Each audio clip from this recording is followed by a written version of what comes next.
Olá, boa tarde, bem-vindas, bem-vindos para essa live que se chama Como Eu Seria Feliz se Eu Fosse Feliz. Já tem um certo tempo. Oi, Regina, super bem-vinda. Já tem um certo tempo que eu venho fazendo algumas lives que eu juntaria num pacote, porque elas são episódios de um tema só. O tema é autocontato. Então, eu venho fazendo lives, comecei com Solidão e Solitude, depois o que me fortalece em tempos difíceis, depois a jornada do luto, dietas mentais, crie seu mantra. A última live foi como lidar com seu juiz interno e agora essa. E essas diversas abordagens, elas são como um caleidoscópio, seria assim um caleidoscópio de si mesmo, um caleidoscópio de autocontato. A gente vai abordando o tema de outra forma para inspirar reflexões das mais variadas formas. Então vamos lá com a história do como eu seria feliz se eu fosse feliz. Esse encontro de hoje, ele foi inspirado por dois autores. O primeiro é esse aqui, A Felicidade Desesperadamente, de um filósofo francês chamado André Comte-Sponville. E o segundo livro que me inspira muito e sempre, e é muito conhecido, O Poder do Agora, do Eckhart Tolle. Esses dois livros, eles moram na minha mesinha de cabeceira. Eu já li inúmeras vezes e tiro muitos, mais do que ensinamentos, eu tiro diálogos comigo nessa caminhada de autocontato. Mas antes da gente entrar um pouco em alguns temas que eles propõem, eu gostaria de contar uma historinha que vem do Zen Budismo. Há muitos anos atrás, eu fui fazer uma semana de meditação no mosteiro Zen Budista, e essa semana foi iniciada com uma historinha, com uma alegoria que preenche a minha mente desde então. Ela é muito lindinha. É assim, um jovem, ele queria iluminar. Aí ele foi para um mosteiro lá longe da casa dele e pediu para conversar com o mestre do mosteiro. Então o mestre deixou ele entrar. Aí ele chegou para o mestre e falou assim: mestre, eu quero iluminar. Será que se eu entrar aqui para o mosteiro e virar monge, eu ilumino? Aí o mestre respondeu assim: tente. Aí o cara foi lá, entrou, botou aquela roupa, raspou a cabeça e foi, enfim, virou um postulante, um aprendiz. Fez aquelas coisas todas que eles fazem lá, e meditação, coisa e tal, e um tempo depois ele pede para conversar com o mestre. Aí o mestre aceita, claro, e ele fala assim: mestre, eu estou aqui já há um certo tempo e estou fazendo tudo, mas não está acontecendo nada. Será que eu estou me esforçando pouco? Será que se eu fizer mais, se eu realmente me empenhar, eu ilumino? Aí o mestre falou assim: tente. Bom, o cara foi tentar.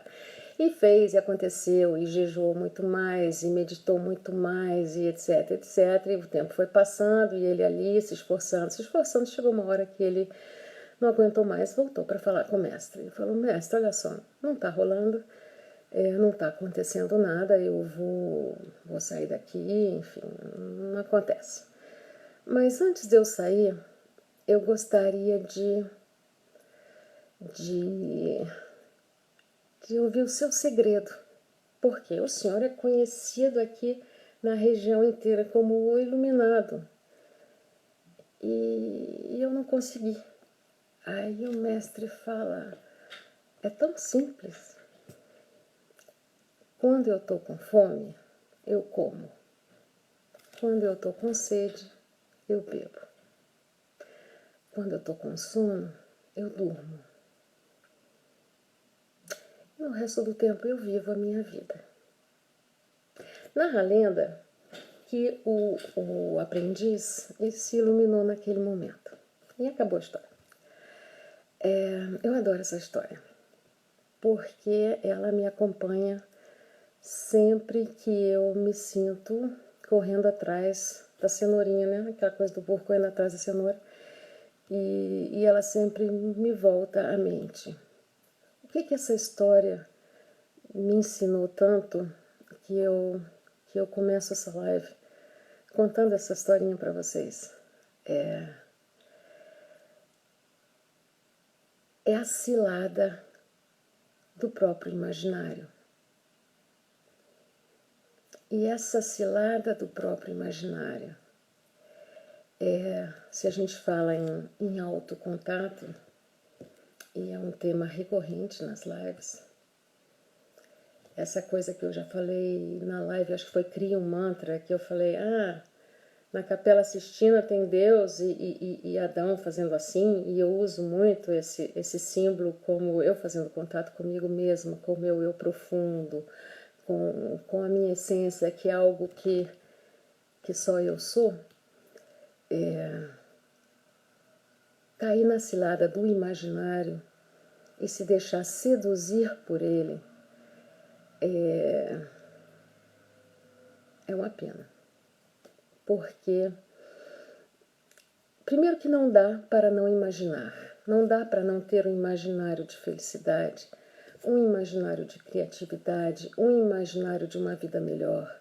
Não dá para não ser assim, nós somos seres imaginativos, então nós vamos imaginando sempre na linha do tempo, imaginando um passado que não aconteceu, por que será que ele não aconteceu? Aí a gente fica imaginando um futuro que coisas vão acontecer para preencher minhas lacunas, as minhas faltas, alguém vai fazer alguma coisa para eu ser feliz, ou alguma coisa vai acontecer e a felicidade vai bater na minha porta.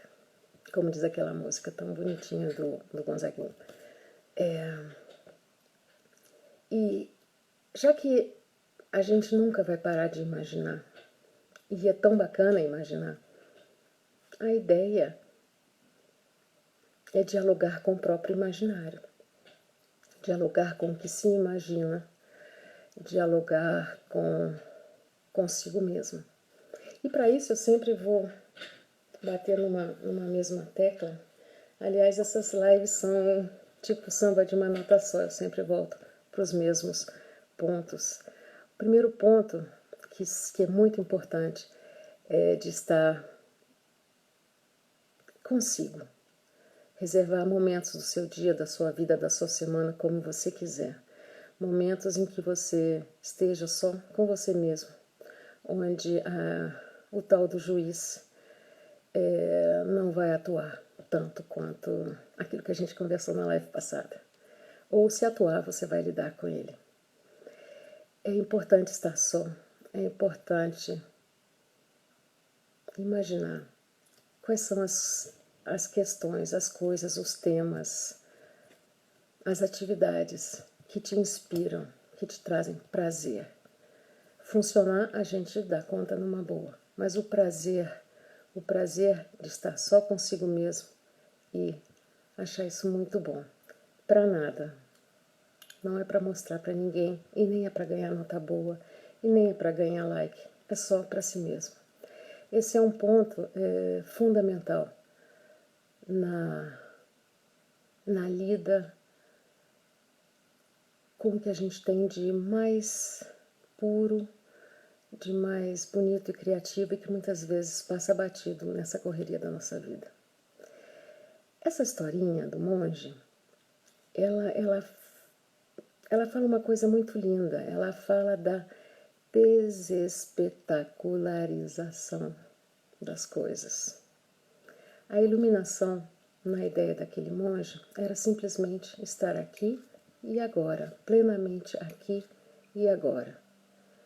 sem se pendurar no passado, sem se pendurar no futuro, entendendo quem sou eu agora, quais são as minhas tarefas, quais são os meus prazeres, o que eu dou conta, o que eu não dou conta, pouco importa, eu estou agora, vivendo o agora. Essa ideia desse monge como o agora como iluminação é uma coisa muito bonita, porque tira da gente aquele imaginário de iluminação como sendo os céus se abrindo, enfim, algo de muito espetacular, que muitas vezes faz parte do nosso imaginário de cinema, mas que não nos traz para a vida. Então, desespetacularizar o imaginário para se ficar no simples, no dia a dia, é uma proposta de trabalho. Isso é um exercício, porque os convites do mundo, das pessoas e das coisas, para a gente desenvolver imaginários impossíveis, eles estão sempre aí. Na indústria da insatisfação, que é a indústria da beleza, a gente vai envelhecendo, de repente a pessoa tem 80 anos, mas quer parecer 40. Ou, enfim, coisas que vão nos desconectando do próprio momento. O que é que conecta e desconecta, isso é muito pessoal, não cabe a mim dizer. Eu dei o exemplo do tal da aparência, porque ela é muito importante na nossa sociedade, mas isso é tudo muito individual. O nosso eu, ele vai passear entre duas propostas de felicidade, segundo o Spanville. Ele vai ter esse imaginário de felicidade, que é um imaginário que espera. Eu estou sempre esperando que alguma coisa aconteça. E essa coisa que vai acontecer, ela vai me trazer felicidade. Por isso que ele fala a felicidade desesperadamente, ou seja, a felicidade sem eu estar esperando, sem eu ter a esperança de que algo aconteça, mas simplesmente a felicidade como um ato, ou seja, eu construo o meu presente da melhor forma possível que eu posso. E isso é a minha felicidade. É desse jeito. E por que isso seria a minha felicidade? Embora ela não seja espetacular, os problemas não acabaram. Mas foi o melhor que eu pude nesse momento, apesar de todas as lacunas e de todas as faltas. Eu cheguei aonde eu pude chegar por um ato de vontade, ou seja, foi me construindo para isso. Eu só consigo me construir na vida se eu também me observo, se eu estou em contato comigo, contato com um ser profundo e que vai sempre dizer o que precisa, ou como está, ou o que está acontecendo. E isso na nossa vida, atualmente, é um grande desafio, porque a correria é grande. As obrigações, as contas a pagar, as tensões, as crises mundiais, pessoais, enfim, o que quer que seja, isso tudo capta muito da nossa atenção. Por isso, quando naquela live do Crie Seu Mantra, eu apontei muito para essa necessidade, para quase que fosse um momento de meditação, não guiado, não precisa ser religioso, nada, mas um momento onde você estivesse apenas com você, se acalentando do jeito que você estiver. Não tem grandes propostas. E muitas vezes não ter grandes propostas nos choca um pouco. Às vezes a gente quer grandes objetivos, metas e trabalhar loucamente para chegar nessas metas. E o nosso eu profundo, ele quer muitas vezes o contrário. Ele quer um estado de relaxamento, um estado de autoacolhimento, um estado de autoaceitação, do jeito que for. E a partir desse estado de aceitação, de autoacolhimento, uma ação qualquer que seja em consonância com essa necessidade profunda e não com a necessidade alheia que muitas vezes permeia o nosso imaginário. Esse seria um caminho de contato, um caminho de felicidade em ato, ou seja, eu estou em contato com um eu que eu aprendi a conhecer nos meus momentos de silêncio e de solitude, onde eu não precisei de reconhecimento externo, onde eu fiquei comigo, às vezes só respirando mesmo, ou fazendo alguma coisa, pouco importa. E nesse estado, eu aprendo a entender as minhas necessidades. Aprendo a entender o meu ser, que está abaixo que eu digo no substrato dessas necessidades. Tem um capítulo aqui no Tolle, no Eckhart Tolle, que eu acho muito lindo, e é o capítulo 6. E tem uma frasezinha que ele fala que eu acho maravilhosa. O ser pode ser sentido como o eternamente presente eu sou, que está além do nome e da forma.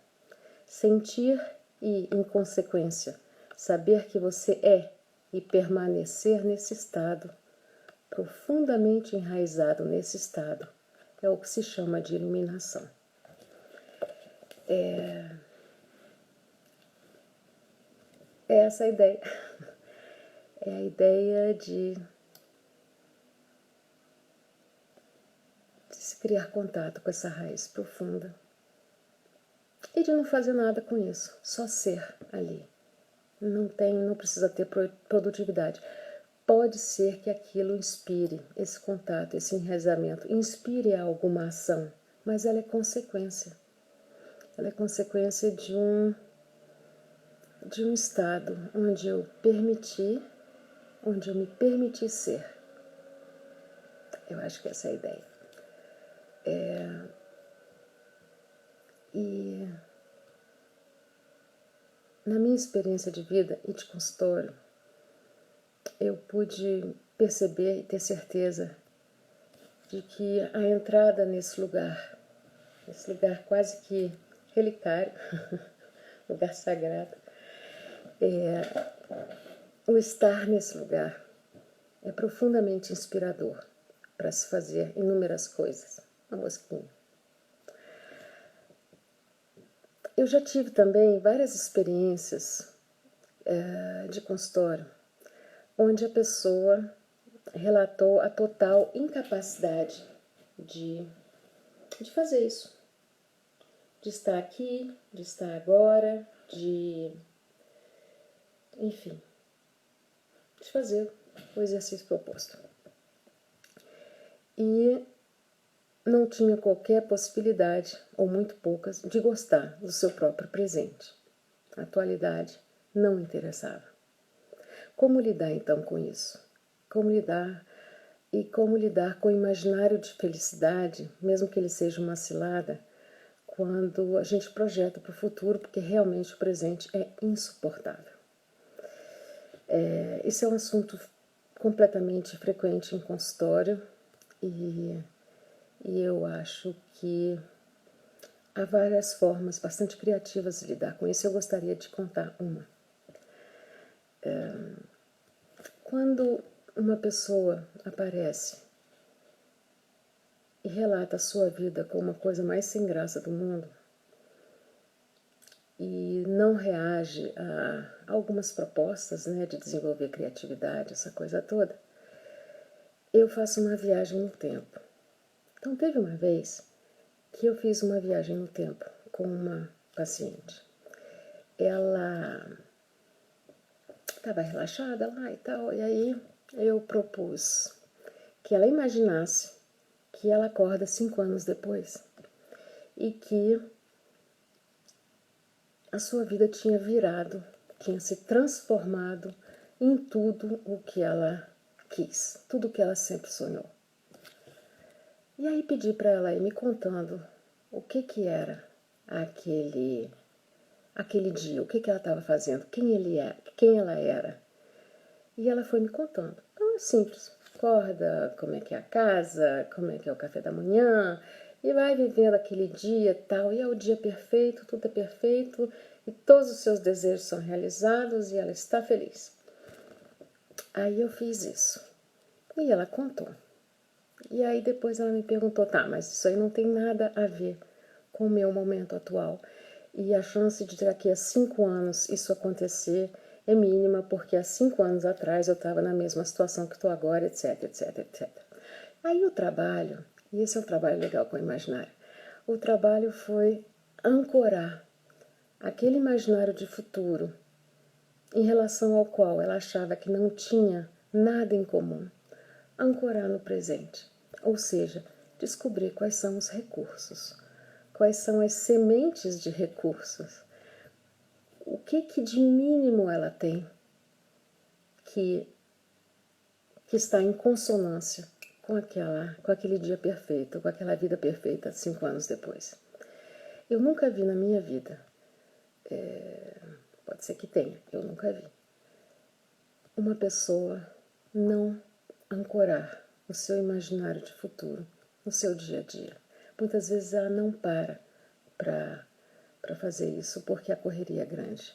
Muitas vezes ela imagina que não há nada que possa acontecer, que ela não tem nada como recurso, o que é uma grande autodesvalorização. E nesse trabalho com essa cliente, com essa paciente, a gente foi buscando entrelaços entre o que ela tinha projetado e o que ela já tinha hoje e nunca tinha visto, porque a lupa da percepção dela está colocada naquilo que realmente não funciona. E pode estar certo, pode até nem funcionar, mas existem inúmeras coisas que funcionam, existem coisas que não funcionam, mas debaixo delas um recurso que pode ser aperfeiçoado. Existe tanta coisa a ser trabalhado na própria biografia, existe tanto recurso. E o pulo do gato para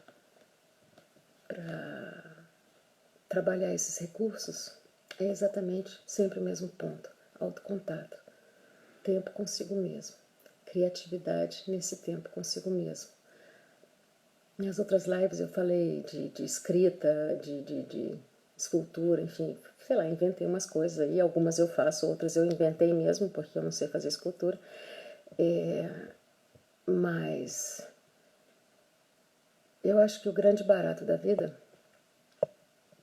é a gente se permitir sair um pouco de uma roda de exigências que Jung chama no livro vermelho o mundo das pessoas e das coisas.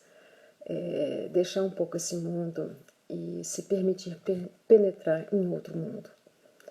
Quando a gente se permite isso, um mundo só, um mundo próprio, sem plateia, esse contato e essa descoberta de recursos vai acontecendo naturalmente. Isso, o Sponville também, o Toller, enfim, sabedoria humana chama de sabedoria, ou seja, eu olho para o que é, eu percebo as lacunas, as faltas, os desejos, e com isso eu vivo da forma mais criativa possível.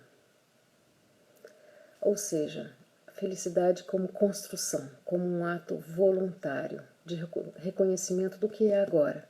E esse ser agora tem inúmeras belezas, inúmeros recursos para serem aperfeiçoados ou não, para serem vividos. Essa é uma história antiga. Platão, lá atrás, dizia que a gente está fadado, que felicidade é complicado porque a gente está sempre buscando preencher lacunas. Enfim, a busca disso e preencher lacuna nunca acaba. porque nós nunca acabamos de descobrir lacunas em nós mesmos. Enfim, há muitas pessoas que pensaram isso de várias formas, em várias tradições filosóficas e religiosas, e eu sou apenas uma pessoa que busca trabalhar o que para mim serviu muito para eu desenvolver criatividades e formas de contato comigo mesma. E se eu tivesse que me dar um apelido ou me descrever através de um termo, eu me descreveria usando o termo eu sou o gerúndio de mim mesma. Por que eu falo isso? Porque quando eu fui para o mosteiro, naquela época, eu era estudante, tenho uns 30 anos, eu queria também iluminar, eu era igual aquele aprendiz. E eu realmente tinha um imaginário de iluminação como sendo a sabedoria plena, aquela pessoa que não se abala nunca, e aí tem aquele, sei lá o que acontecendo, e ela mantém e tal. Essa historinha do aprendiz poderia ter sido vivida por mim mesma. E acho que vivi também. E aos poucos eu fui entendendo que esse imaginário realmente me atrapalhou muito, esse imaginário cinematográfico de iluminação. E que o gerúndio de si mesma, que é como eu me defino, é mudar verbos, e isso faz sentido para mim. Eu não sou uma pessoa desenvolvida, eu sou uma pessoa que está se desenvolvendo, está se autoconhecendo, está se autocontatando, está se autocriando, ou enfim, eu saio inventando nomes ou combinando nomes. O mais importante para mim na história do gerúndio de si mesmo é que o processo nunca acaba. E muitas vezes, muitas angústias que a gente desenvolve por querer terminar um processo, terminar um aprendizado. E eu acho que ele não acaba. Como eu seria feliz se fosse feliz? Parando de pensar assim, parando de ficar imaginando a quantidade de histórias que eu aprendi que são importantes e que foram embutidas na minha cabeça e que me fazem me distanciar completamente de mim mesma em busca de uma tal felicidade. Regina, você poderia, por gentileza, contar de novo sobre este caminho de autocontato ao longo dessa constelação de lives que você contou no início da live? Caminho de autocontato. Ufa, Regina. Caminho de autocontato. O caminho de autocontato é algo que eu considero completamente individual. Então eu só posso falar realmente do meu, um pouco na ideia de que algumas pessoas possam se inspirar em alguns ingredientes dessa história. Uma coisa que eu aprendi nessa correria da minha vida é que eu corri muito tempo atrás do que não era para mim, mas foi colocado como sendo, e eu gostei e eu assumi. O que é um caminho de autocontato? Foi um caminho de descobertas que eu fiz a partir da busca do nonsense, da falta de sentido. Isso começou, como eu contei da outra vez, quando eu sempre quis escrever e nunca conseguia. Eu tinha ideias mirabolantes e nada saía, nada acontecia no papel, e aquilo sempre me frustrou muito. Depois eu li um livro que me ensinava a escrever páginas matinais. O livro se chama O Caminho do Artista e foi proposto pela Julia Cameron, uma roteirista dos Estados Unidos. E ali ela fala uma coisa tão simples e que fez a tal da iluminação, ou pelo menos, enfim, iluminou meu caminho. Escrever todo dia 3 páginas, 4 páginas, de qualquer coisa.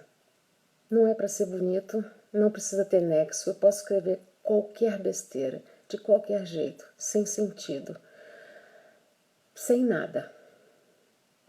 Não preciso nem reler aquilo, mas eu preciso todo dia criar seu mantra. O mantra de sentar, pegar aquele caderninho e escrever qualquer coisa para nada. Para mim, no meu caminho de autocontato, ter saído de uma formatação intelectual, antes de escrever, você pensa o que você quer fazer com aquilo, e aí quem que vai ler, o professor vai dar nota boa, tal coisa e tal, me tirou de um lugar onde eu estava, que era o lugar da formatação, de escrever coisas muito inteligentes, receber muitos elogios e passar em todas as provas. Eu falo assim com uma certa ironia, porque, enfim, quando eu penso naquela época, e como eu impossibilitei a minha vida e a minha criatividade nesse imaginário de eu preciso mostrar serviço e ele tem que ser muito bom. E esse muito bom é o olhar externo, é aquele, né, que está olhando e vai dizer, Adriana, como você é incrível, você é sabida. E para mim, no meu autocontato, para favorecer esse autocontato, as páginas matinais foram fundamentais, porque foi a primeira vez, acho que desde a minha infância, que eu me permiti fazer nonsense. Qualquer negócio, qualquer coisa valia. E a partir disso, o mundo foi se abrindo. Por quê? Porque a mente, ela é muito mais inteligente que a gente. A minha mente tinha muita coisa para dizer, o meu eu profundo tinha muita coisa para dizer, para manifestar. Eu não dava tempo a ele, nem tempo, nem espaço. A partir do momento em que eu saí de uma formatação intelectual, acadêmica, eu comecei a sentir que outras histórias iam acontecendo. A partir daquelas páginas matinais, elas foram muito inspiradoras e são inspiradoras para escrever contos ou para não escrever contos, inspiradora para me entender nessa vida, para escrever coisas que de repente eu olho e falo, caramba, eu não sabia que eu tinha feito esse tipo de associação com esse tipo de tema. Ou seja, é como se a partir dali uma outra pessoa estivesse dialogando comigo, uma pessoa completamente ilógica e desformatada. Então, Regina, não sei se eu estou respondendo a sua questão, mas para mim, para o meu caminho de autocontato, a desformatação do que era esperado de mim, do que eu supunha que era esperado de mim, nem sei se era esperado tanto, mas eu, sei lá, entrei numa de que era. Sair disso através de um exercício que me tirou completamente do bonitinho, do ajeitadinho, inteligente, para mim foi um primeiro passo. Depois vieram outros. Por quê? Porque eu, a partir dessa experiência que foi linda, eu me permiti inventar, criar, brincar. Coisas simples, como já falei na live passada. Ir a um museu, visitar uma exposição que eu tenho certeza que eu vou detestar, porque eu não gosto daquele tipo de arte. Aí eu vou lá e continuo não gostando, não é para mudar, não é para se forçar, mas sempre tem alguma coisa diferente, sempre tem uma coisa que a gente aprende, sempre tem uma coisa, enfim. Por quê? Porque eu saí eu só gosto disso, então só faço isso. Só sei fazer isso bem, então eu continuo só fazendo isso bem. Há um tempo atrás eu estava observando num parquinho aqui perto uma criança aprendendo a andar. E quantas bebezinho, quantas vezes essa criança Esse bebê caiu e levantou, e caiu, e levantou, e caiu, e levantou. E eu fiquei pensando, se esse bebê for que nem a gente, adulto, né, que cai 3 vezes e já começa a achar, nunca mais vou andar na vida, a gente nunca teria andado na vida. Então, existe uma força vital, uma energia vital que a gente tem, que a gente já teve quando era criança muito mais. Uma curiosidade de sempre levantar e de tentar e de cambalear e coisa e tal. Não sei o quê. Existe esse impulso vital. Ele, muitas vezes, na minha opinião, ele é frustrado em função de uma estrutura de vida que a gente tem. Eu não vou mudar essa estrutura de vida, eu não vou mudar a sociedade alguma. A única coisa que eu posso fazer realmente é olhar para mim e procurar me entender nessa barafunda que é a vida atual, cheia de crises e de coisas, e entender que o primeiro passo, não sei se é para uma felicidade imaginária, com certeza não, mas o ato, a felicidade em ato, ela se constrói observando quem eu sou agora e como esse eu sou agora me faz viver bem, apesar de tudo. Então, essa é a ideia de falar sobre felicidade, de ler esses 2 livros. Esse livro aqui, então, do A Felicidade Desesperadamente, do André Comte-Sponville, ele é tão interessante, porque olha aqui a finurinha. E olha como é que é pequenininho, é um livro de bolso mesmo. E ao mesmo tempo, ele é tão imenso, porque esse filósofo francês, ele não aponta caminho, ele apenas abre possibilidades de pensamentos. A mesma coisa que Cattoli é mais conhecido, então a gente sabe quão relaxante ele é. Mas como eu seria feliz se fosse feliz,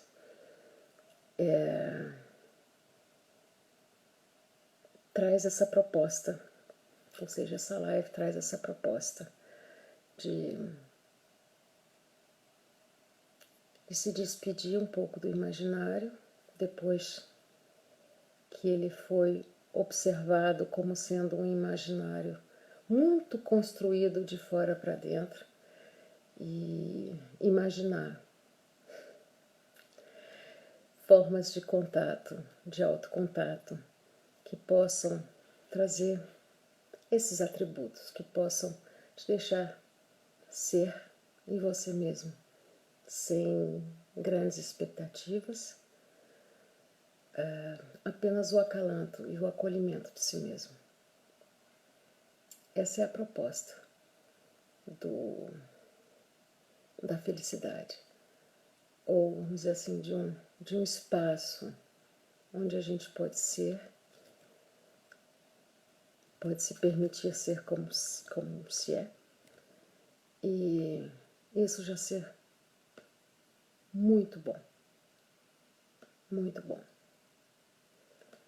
É essa a ideia.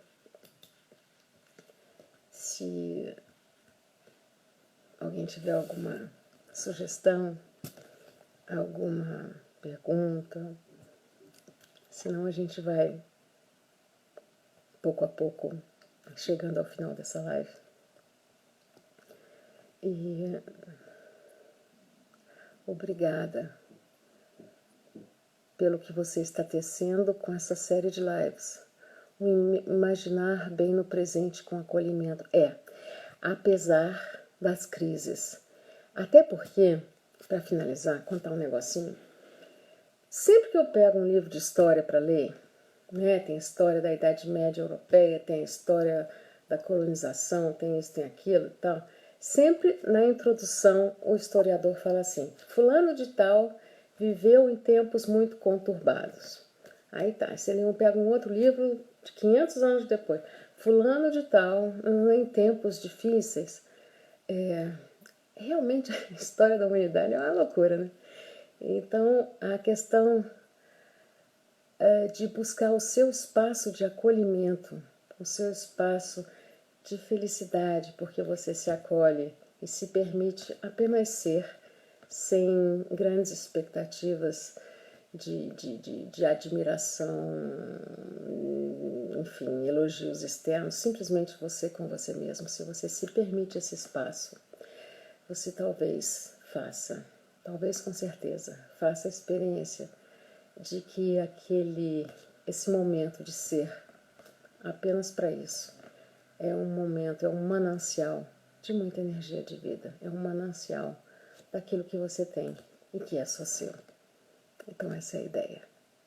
Ou seja, imaginar bem o presente com acolhimento, apesar do mundo, das pessoas e das coisas, que esse a gente não tem controle nenhum. Então fica aqui essa ideia.